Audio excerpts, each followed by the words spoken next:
Hello, I'm Lucy Hockings, presenting the special edition of Ukrainecast, where we're answering your questions on the conflict in Ukraine.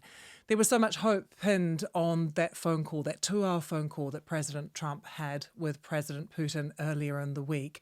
But has it really brought us any closer to peace?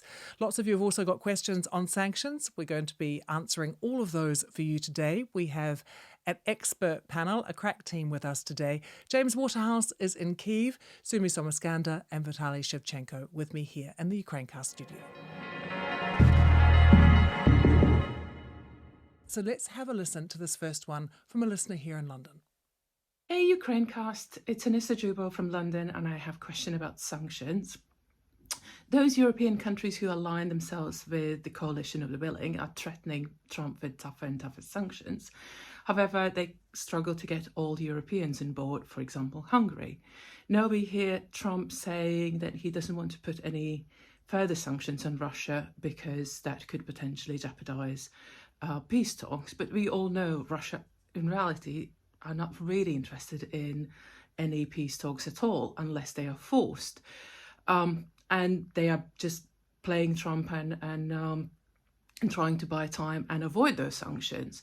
So in this environment, is it even possible to have any tough sanctions that actually has any impact on Russian economy and that could actually force Russia to the peace talks? What do you say to that, Vitaly? What are tougher sanctions that could be put on Russia that would actually work?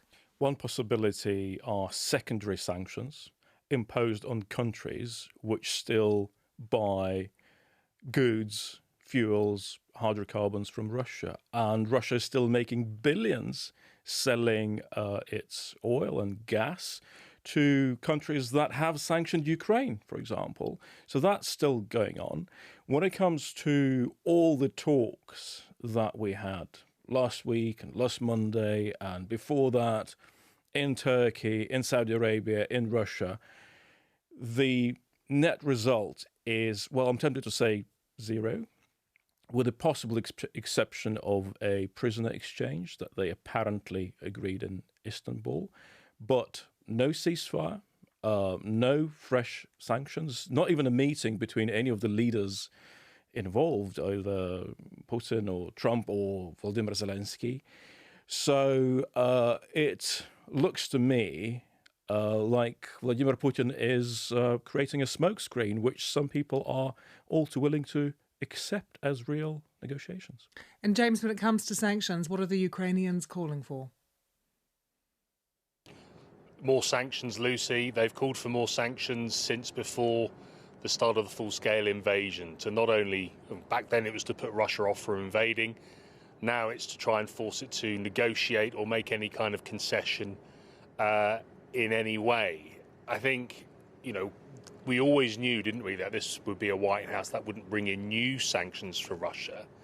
There are more than around 6,500 penalties currently imposed by the US, and I think this is why we're seeing Moscow look to work around Ukraine, work around Europe, try to improve their relationship with Donald Trump, try to get some kind of concessions when it comes to global finance, global banks, payments, unfreezing assets of those close to Vladimir Putin. So I think that explains that behaviour. But if you're Ukraine, you cut a frustrated figure, I think. I think ministers here are grinning and bearing it because all they can do politically is reiterate their enthusiasm for peace, say they trust in Donald Trump to lead the way on that, and show that they are willing, because Ukraine cannot afford another falling out with the White House, because there is still scope for cooperation. There are existing sanctions.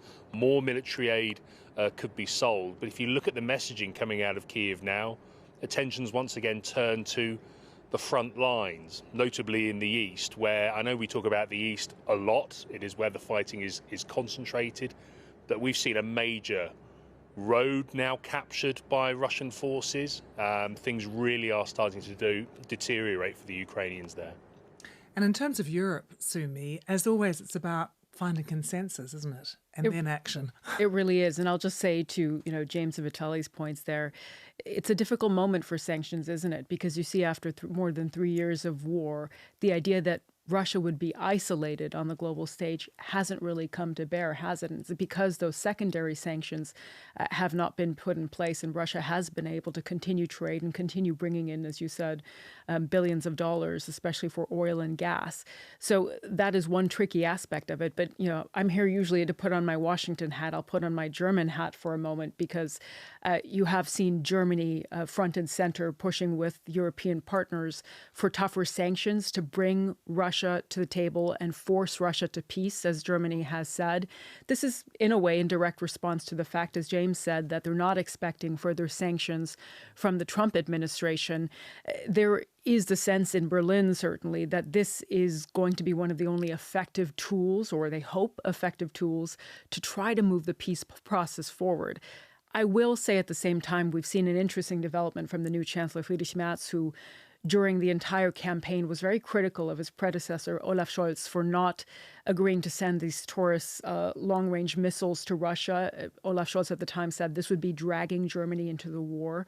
Friedrich Merz had said these absolutely need to be sent to Ukraine if we're talking about the hardware that Ukraine needs to be able to push Russia into a position where they would have to negotiate.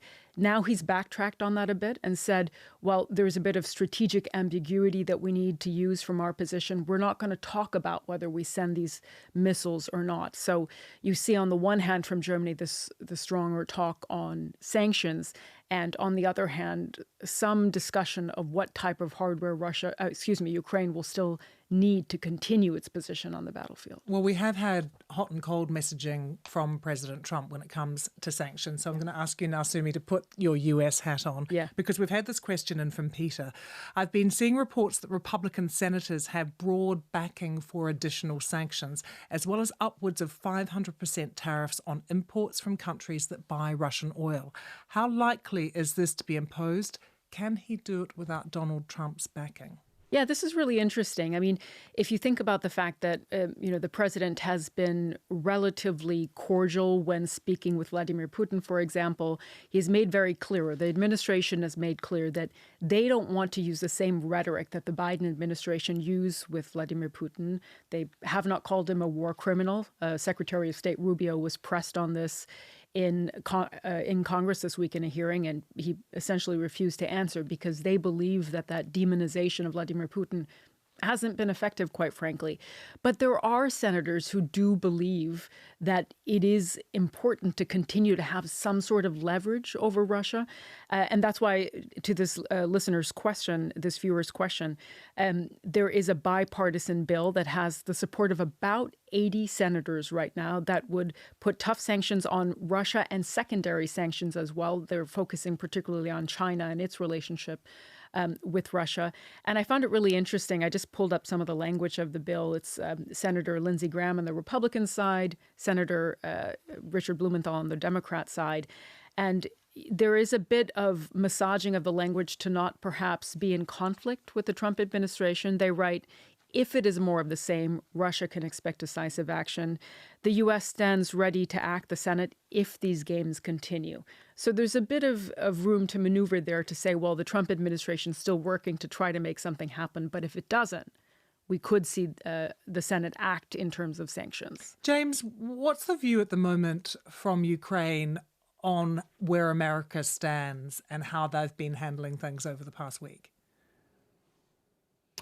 Well, I think, Lucy, how can we forget the Oval Office bust-up where we knew Donald Trump was going to be less sympathetic to Ukraine's cause. We knew there was a growing Republican skepticism over Ukraine's ability to win this war and the merits of providing it with future aid. But when we saw that argument of that verbal dressing down that President Zelensky had to wear back in February, there was a bit of a unity, a rallying cry around him. And I think back then, where things were more hostile, it fed into that existential threat that Ukraine faces. There are people that are not fans of Zelensky here, but they rallied around him because it was seen as Ukraine once again having to stand up for themselves. That said, that's kind of been softened with political pressure for Zelensky to have to work with Donald Trump. And I think there is political and also people you speak to, they are supportive of that very idea, because America has been Ukraine's biggest military backer. And Ukrainians want and need that to continue to keep Ukraine in the fight. James, Vitaly, Sumi, thank you so much. Thank you for joining us for that small slice of the conversation that we're having on Ukrainecast today. And don't forget, if you want to listen to the full conversation that we'll be having, we're taking more of our listeners' questions. You can find Ukrainecast wherever you get your BBC podcasts.